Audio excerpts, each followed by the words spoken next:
वडोदरा के मांजलपुर इलाके से ये खबर सामने आई है, जहां पर एक युवा पर जानलेवा हमला किया गया है।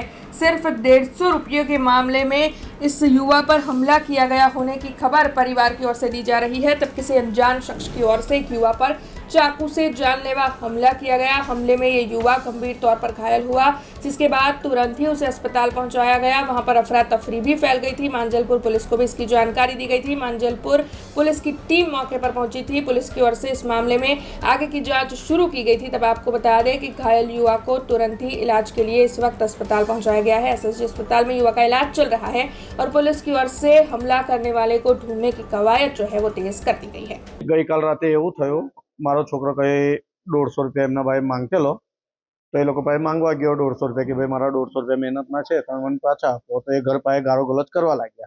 तो मारा छोकरा एटलुं कीधुं कि ए गारो गलत ना करशो, पैसा नहीं आपवा तो ना आपशो, पर ए गारो गलत करशो ना। एवुं करीने ए लोको जता रह्या।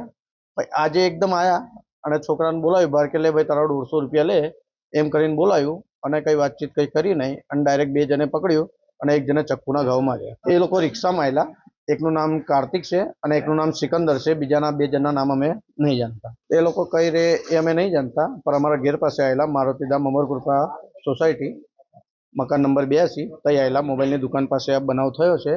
મંદિરના સીસી કેમેરામાં બધું આવ્યું છે। મારો છોકરો રિક્ષા ચલાવે છે અને એમ ડ્રાઇવિંગ હોય કરે છે, 4 વ્હીલમાં કોઈ ઓર્ડર આવે તો એમ 4 વ્હીલમાં જાય। અમારું બચપન જ આખું એ જગ્યા પર ગયું છે।